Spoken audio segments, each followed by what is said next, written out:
আসসালামু আলাইকুম। আজকে আমি আপনাদের সাথে আলু দিয়ে রুই মাছের রেসিপি শেয়ার করছি। খেতে ভীষণ মজার হয় এই রুই মাছ আলু দিয়ে। তো প্রথমেই একটা হাঁড়িতে আমি 2 টেবিল চামচ তেল দিয়ে দিলাম, আর মাছগুলোকে আমি হলুদ লবণ দিয়ে ভালো করে মাখিয়ে নিয়েছি।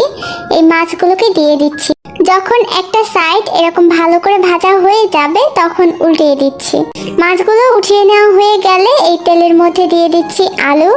এখানে 4 থেকে 5টা মিডিয়াম সাইজের আলু দিয়েছি।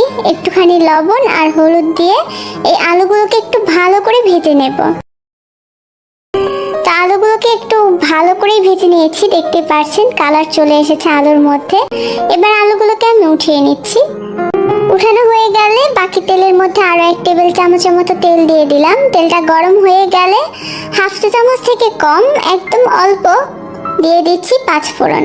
পাঁচফোড়নটা কয়েক সেকেন্ডের জন্য ভেজে তারপর দিয়ে দিয়েছি পেঁয়াজ কুচি। এখানে 3টা মিডিয়াম সাইজের পেঁয়াজ দিয়েছি। এবার পেঁয়াজগুলোকে ভালো করে একটু ভেজে নিচ্ছি। এখন দিয়ে দিচ্ছি হাফ চা চামচ আদা বাটা আর হাফ চা চামচ থেকে একটু বেশি রসুন বাটা। এই আদা রসুনটাকে তেলের মধ্যে একটু ভেজে নেব। ভাজা হয়ে গেলে দিয়ে দিচ্ছি হাফ চা চামচ জিরার গুঁড়া, হাফ চা চামচ ধনিয়া গুঁড়া, দিয়ে দিচ্ছি 1 চা চামচ মরিচের গুঁড়া, হাফ চা চামচ হলুদের গুঁড়া দিয়ে দিচ্ছি। এবার একটু পানি দিয়ে এই মশলাগুলোকে খুব ভালো করে একটু কষিয়ে নিতে হবে।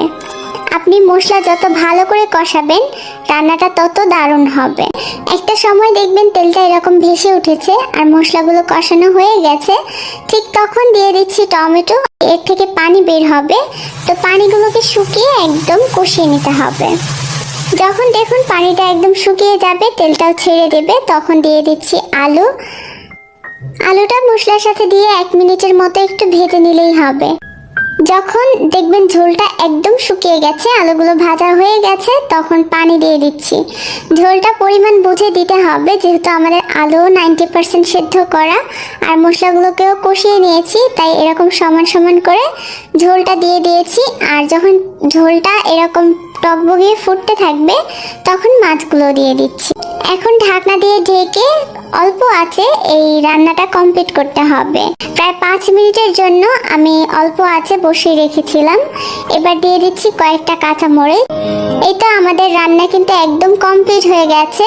তো এই তরকারিটা আমি সার্ভ করে নিয়েছি। দেখতেই পাচ্ছেন কতটা সুন্দর হয়েছে।